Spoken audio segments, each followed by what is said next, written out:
قل هل يستوي الذين يعلمون والذين لا يعلمون إنما يتذكر أولو الألباب. أشهد أن لا إله إلا الله.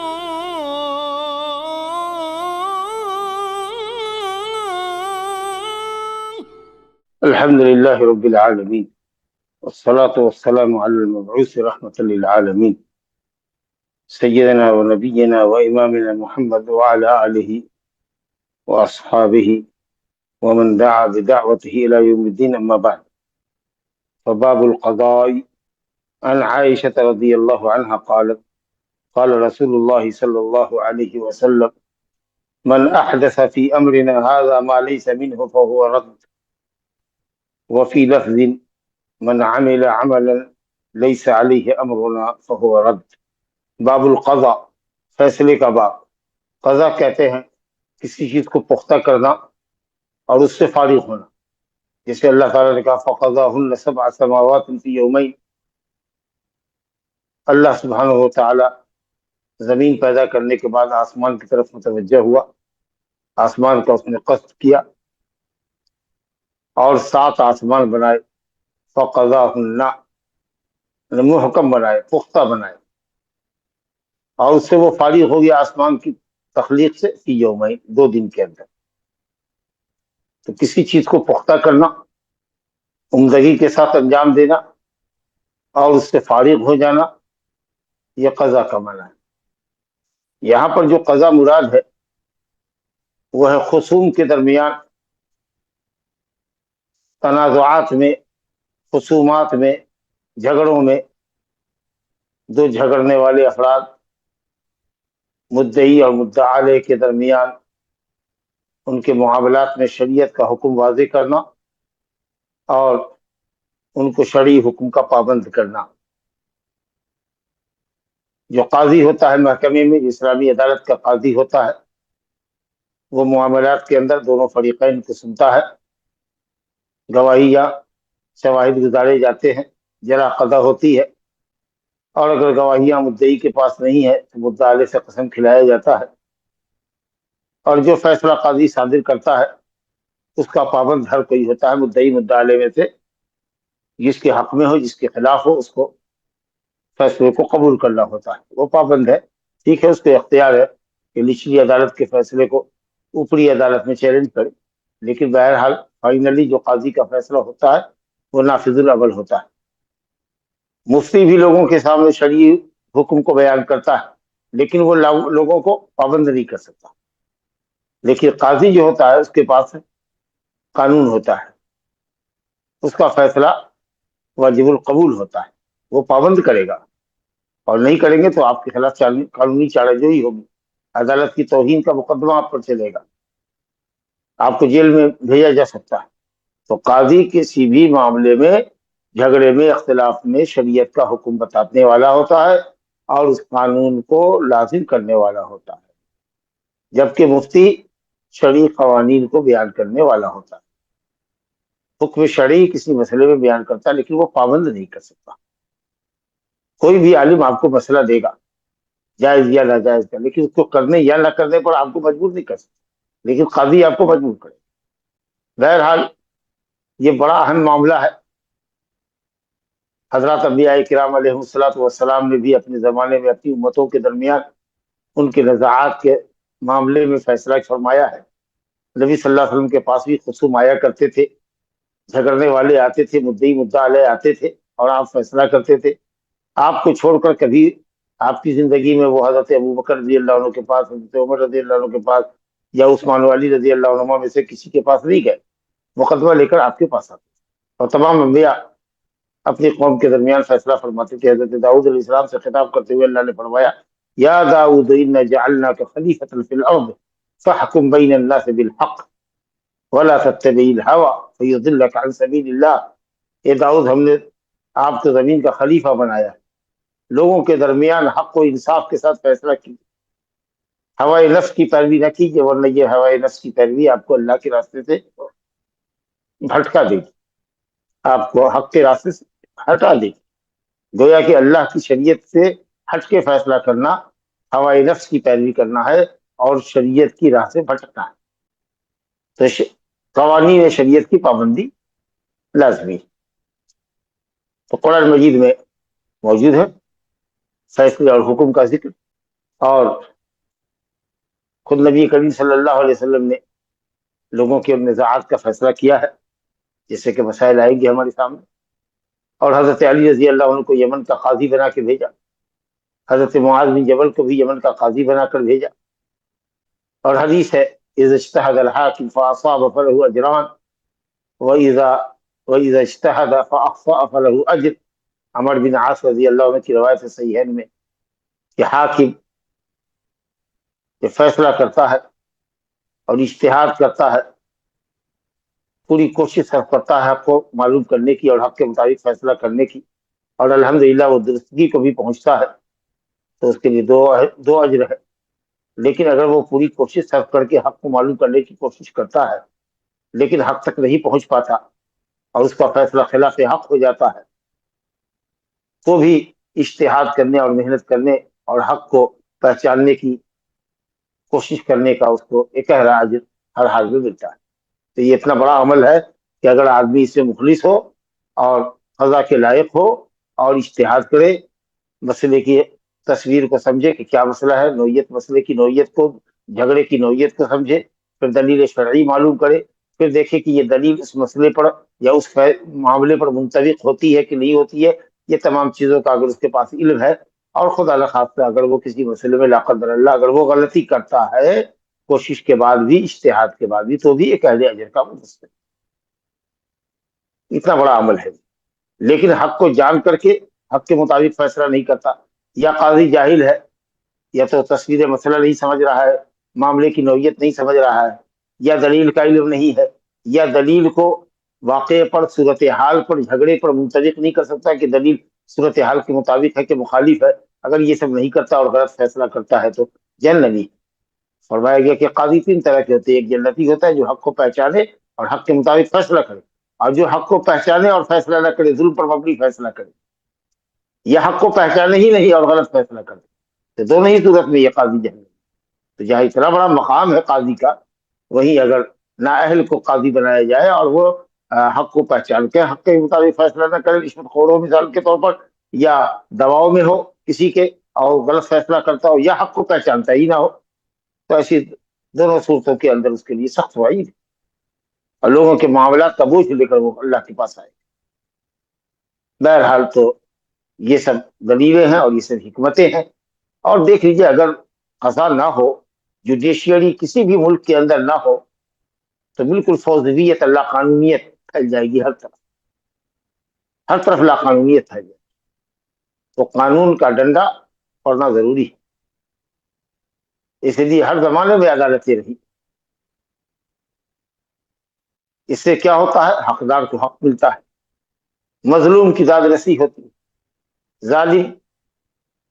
کو اس کے ظلم کی سزا ملتی ہے، مظلوم کی مدد ہوتی ہے، عدل و انصاف پھیلتا ہے، اور لوگ قانون کا خوف بھی اپنے اندر، قانون کی بالادستی کو بھی محسوس کرتے ہیں.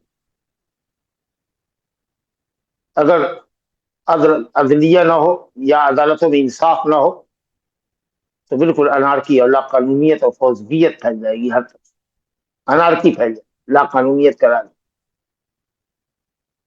اس لیے لوگوں کے احوال کی درستگی کے لیے ضروری ہے کہ عدالتیں کام کرے اور عدل و انصاف کے ساتھ کرے، بغیر کسی بھی دباؤ میں آ کر کام. دیکھیے اہل علم کا قول ہے کہ کافر حکومت عدل کے ساتھ باقی رہ سکتی ہے، لیکن مسلم حکومت ظلم کے ساتھ باقی نہیں رہ سکتی. اللہ تعالیٰ ظالم حکومت کا خاتمہ کرتا ہے، چاہے اس کے حکمراں مسلمان ہی کیوں نہ. لیکن اگر کہیں کافر حکومت ہے لیکن اس کی عدلیہ میں انصاف ہے، مظلوم کی داد رسی ہے، ظالم کو اس کے ظلم کی سزا مل کے رہتی ہے، تو ملک باقی رہے گا، قائم رہے گا، عدل کا راج. بہرحال بڑی اہمیت ہے قضا کی، اور یہ عہدہ قضا بہت بڑی امانت ہے. اور جو آدمی اہل علم ہو اور قضا کا اہل ہو، اس کو عہدے سے بھاگنا نہیں چاہیے. قدیم زمانے میں، شروع زمانے میں، تابعین تبع تابعین، محدثین فقہا کے زمانے میں علماء کی کثرت تھی، اس لیے بہت سارے علماء سلف عہدے قضا سے بھاگتے تھے، لیکن لوگ مل جاتے تھے عہدے قضا کے لیے. لیکن جیسے جیسے علم کم ہو رہا ہے اور حکومت اگر سمجھ رہی ہے کہ صاحب کوئی بڑا عالم ہے اور وہ عہدے قضا کے لیے مناسب ہے، حق کو سمجھتا ہے اور معاملہ فہم ہے اور فراست والا آدمی ہے، دور اندیش ہے، حقائق تک، نتائج تک پہنچ سکتا ہے، یہ تو اس کو چاہیے کہ اگر حاکم وقت متعین کرتا ہے، اسلامی حکومت متعین کرتی ہے، تو اس کو بھاگنا نہیں چاہیے تاکہ عدالتوں کے اندر مناسب اور حق بجانب فیصلے ہوتے ہیں. لیکن اگر ٹھیک ہے، بہت سارے قضات موجود ہیں، ملک کا کام چل رہا ہے، عدالتوں میں عہدے قضا خالی نہیں ہے، اور اس میں اگر کوئی عالم معذرت کرتا ہے اپنی کسی مجبوری کی وجہ سے تو معذرت کر سکتا ہے، فرض کفایہ ہے یہ. لیکن اگر مان لیجئے کہ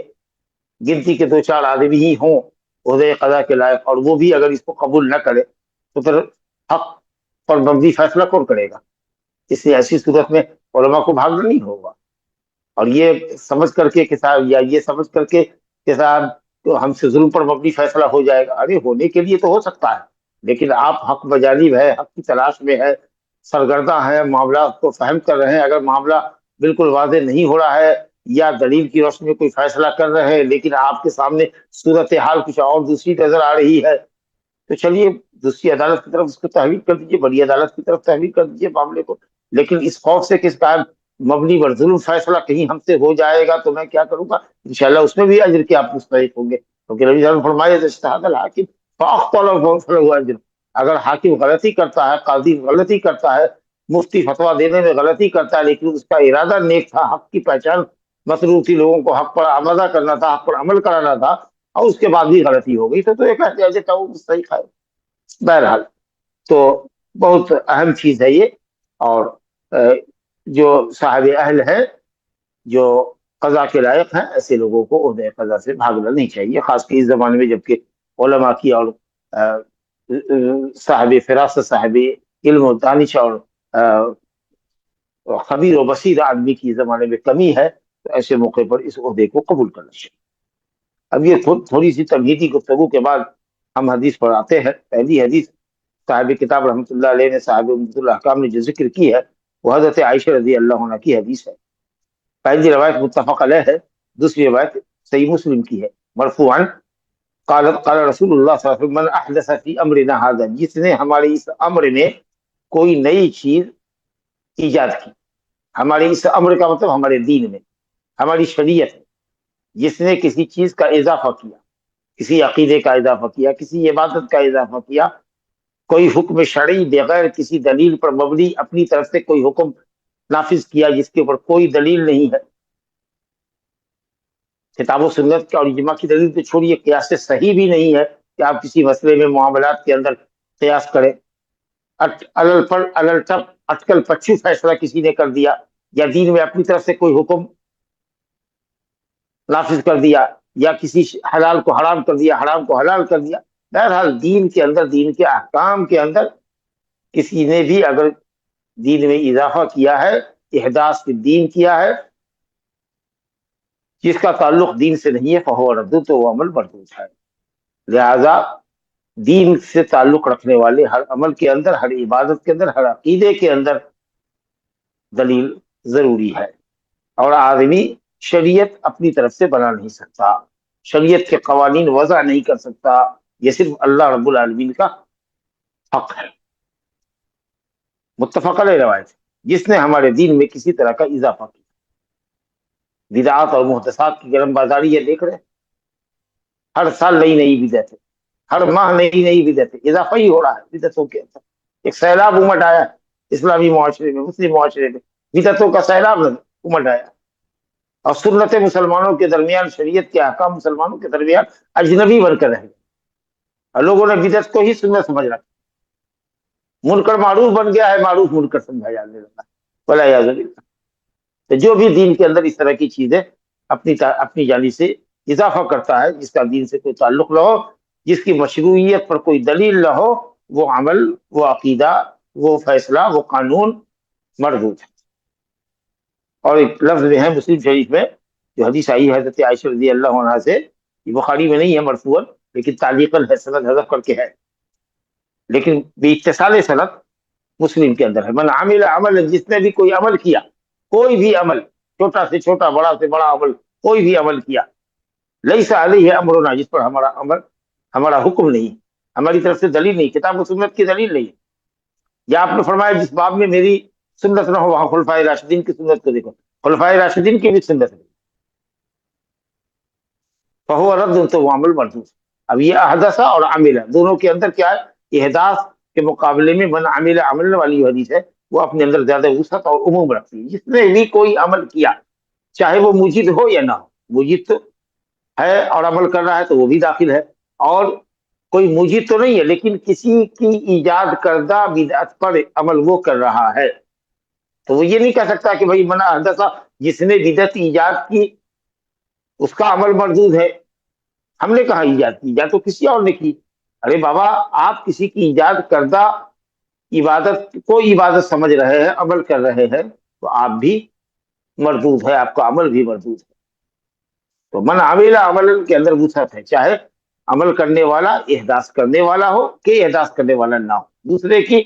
احداث پر عمل کر رہا ہو، دوسرے کی ایجاد کردہ بدعت پر عمل کر رہا ہو، سب اس میں شامل ہے۔ اور من احدث کے اندر صرف محدث، بدعت ایجاد کرنے والا داخل ہوگا، قانون شریعت بنانے والا داخل ہوگا، تو اس لیے دونوں لفظ کے ساتھ لائے ہیں۔ تو احداث کے اندر من احدث خصوصیت ہے اس کے اندر، اور من عمل کے اندر عموم ہے، محدث اور غیر محدث، یعنی بدعت ایجاد کرنے والے اور بدعت ایجاد تو نہیں کیا ہے لیکن دوسرے کی ایجاد کردہ بدعت پر عمل کرنے والے، وہ سب اس کے اندر داخل ہے۔ یہ حدیث بڑی اہم حدیث ہے، علماء اسلام نے کہا کہ یہ جوامع الکلم میں سے، جامع کلمے کے ذریعے نبی صلی اللہ علیہ وسلم نے شریعت کو واضح کر دیا کہ شریعت کیا ہے، مسنون کیا ہے اور غیر مسنون کیا ہے، حق کیا ہے ناحق کیا ہے، سنت کیا ہے بدعت کیا ہے، شریعت کیا ہے ضلالت کیا ہے۔ آپ نے ایک لفظ واضح کر دیا کہ دین کے معاملے میں کسی نے بھی اگر کوئی نئی بات کی ہے اور نیا قانون نافذ کیا ہے، کوئی نئی عبادت گھڑی ہے جس پر ہمارا حکم نہیں ہے، تو وہ عمل مردود ہے، چاہے وہ کتنا ہی بڑا عمل کیوں نہ ہو، اور اس کا مجید اور محدث وقت کا علامہ کیوں نہ ہو، وقت کا امام کیوں نہ ہو، جب تک اس کے اوپر امام الانبیاء کی مہر نہ لگی، سید الاولین والآخرین محمد صلی اللہ علیہ وسلم کی مہر نہ لگی، جب تک وہ شریعت سے اپروو نہ ہو، اس وقت تک اس کی کوئی حیثیت۔ لہذا اگر کوئی قاضی فیصلہ کرتا ہے جس پر شریعت پر دلیل موجود نہیں ہے، یا شریعت کے خلاف کوئی فیصلہ ہوا ہے، دلیل کے خلاف ہے، وہ فیصلہ مردود، وہ فیصلہ مردود۔ قصہ آصف کے اندر وہ جو مزدور تھا کسی عورت کے یہاں، ابو ہریرہ اور زید بن خالد الجہنی کی روایت ہم نے حد الرجم کے اندر پڑھا تھا، حد الزنا کے اندر، کہ کنوارے لڑکے نے اپنی مالکن سے جس کے یہاں وہ نوکری کرتا تھا زنا کاری کیا، تو ایک نیم ملا نے کیا فتویٰ دیا جس کو معلوم نہیں تھا علم کا، کیا فتویٰ کیا، کہا کہ لڑکے کے باپ سے کہا کہ تمہارا بیٹا چونکہ کنوارا ہے اس لیے ایک لونڈی اور 100 بکری دینی پڑے گی اس کو، اور جو عورت سیبہ تھی مزنیہ جس سے زنا کی گئی تھی اس کے سلسلے میں کوئی حکم ہی نہیں کیا۔ دوسرے کسی سے پوچھا تو اس نے کہا نہیں تمہارے بیٹے پر 100 کوڑا اور 1 سال کی جلا وطنی۔ اور پھر وہ دونوں جب آئے، بیٹا والا اور بیوی والا، تو نبی صلی اللہ علیہ وسلم نے کتاب اللہ سے فیصلہ کیا اور یہ کہا کہ ٹھیک تمہارے بیٹے پر 100 کوڑا ہے اور 1 سال کی جلا وطنی۔ تو جو فیصلہ غلط تھا بہرحال وہ غلط ہے، کہا نبی صلی اللہ علیہ وسلم نے فولیدۃ وغنم رد علیہ، وہ لونڈی اور بکریاں تم پر رد کر دی جائے گی، پلٹا دی جائے گی، یہ تمہارے بیٹی کی سزا دی، تمہاری بیٹی کی سزا 100 کوڑا ہے اور 1 سال کی جلا وطنی۔ چلیے، تو یہ ہے باب القضاء سے مطلب کہ کوئی بھی اگر کوئی ایسا فیصلہ لے کر آتا ہے، ایسا قانون وضع کرتا ہے اسلام کے اندر جس قانون کی کوئی بنیاد نہیں ہے، کوئی سر پیر نہیں ہے، تو وہ قانون غلط ہے، اور کسی کو یہ حق نہیں ہے کہ صاحب شریعت کے اندر اپنی طرف سے امینڈمنٹ کرے، اضافہ کرے،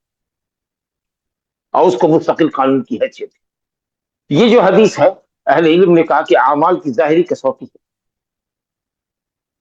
ظاہری کسوٹی اور ظاہری میزان یہ ہے کہ آپ اس کو شریعت کے میزان پر اور شریعت کی کسوٹی پر پرکھیں۔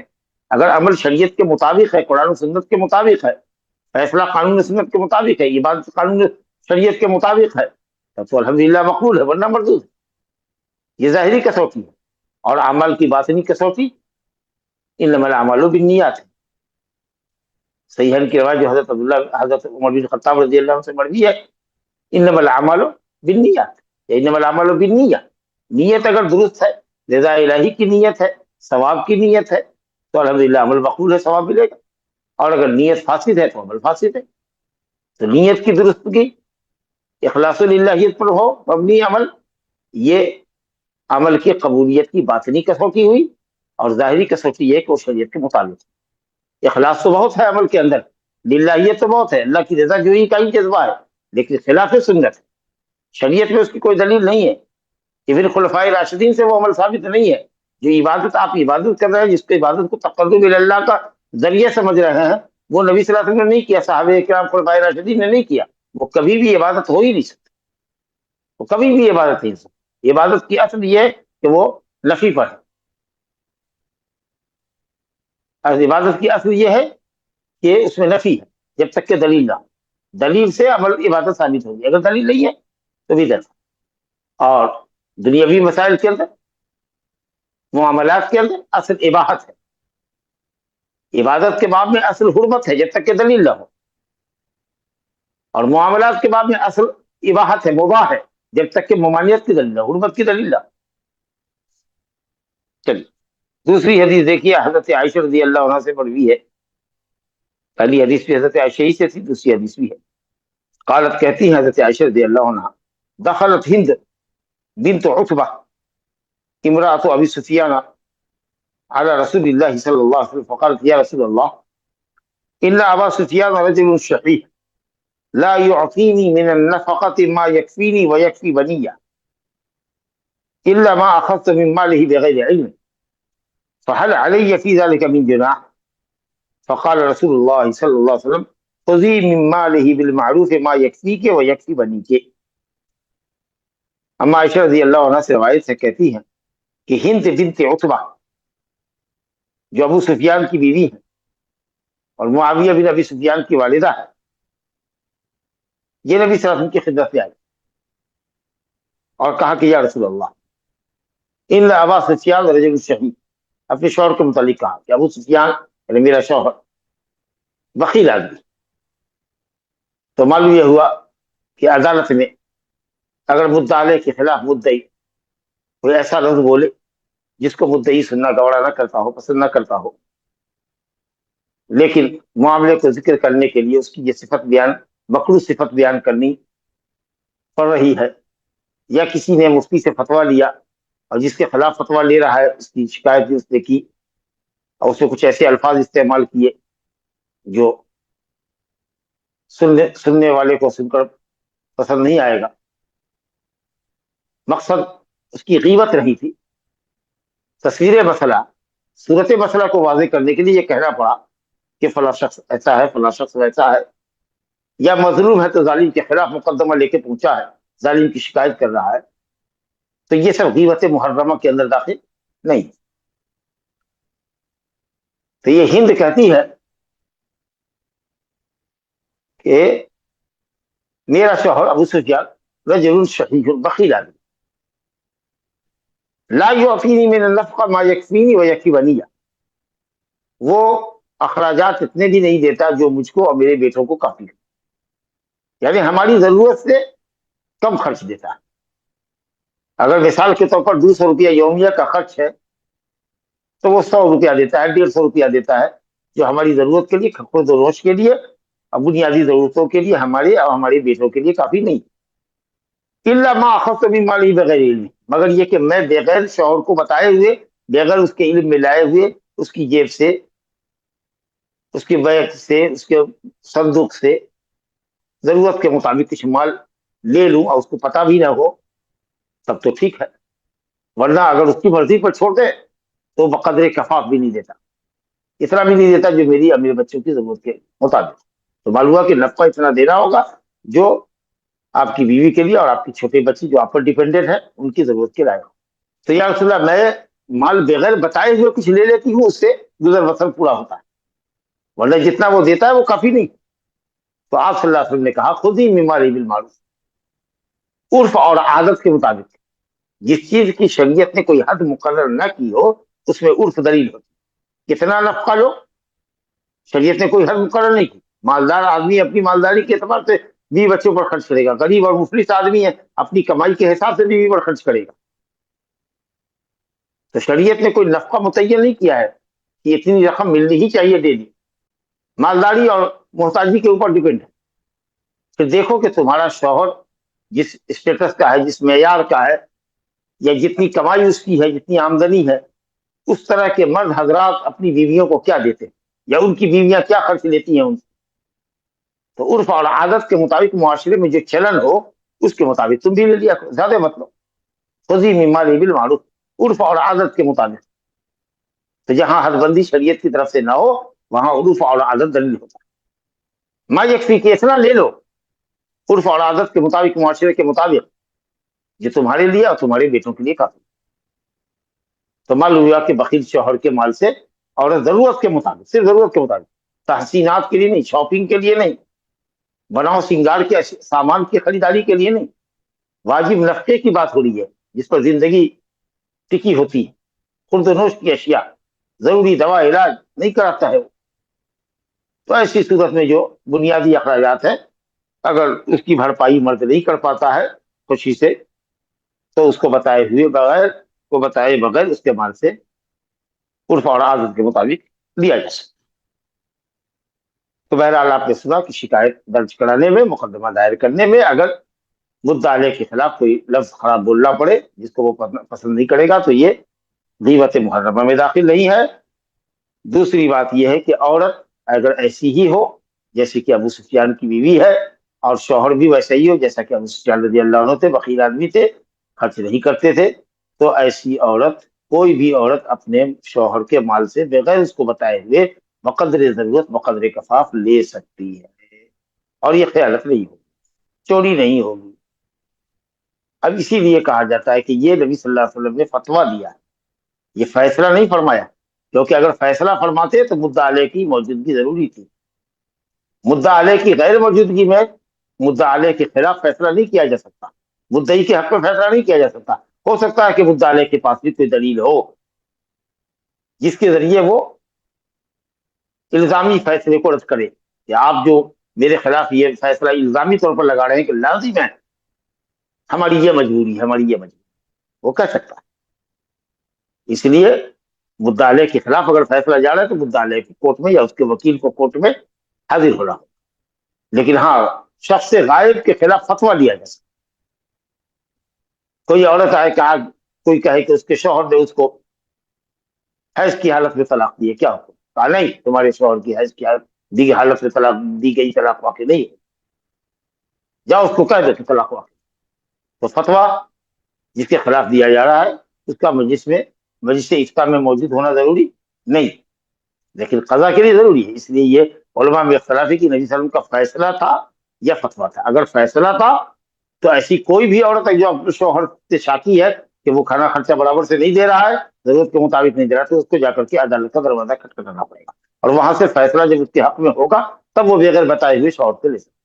اور اگر اس کو فتویٰ کہہ لیجیے نبی صلی اللہ علیہ وسلم کی طرف سے، تب پھر کسی بھی عورت کے لیے یہ حق ہے بغیر عدالت کا دروازہ کھٹکھٹائے ہوئے کہ اگر اس کا شوہر اس کو واجب نان نفقے میں کمی کرتا ہے تو وہ بغیر بتائے ہوئے اس کا مال اس سے لے سکتے،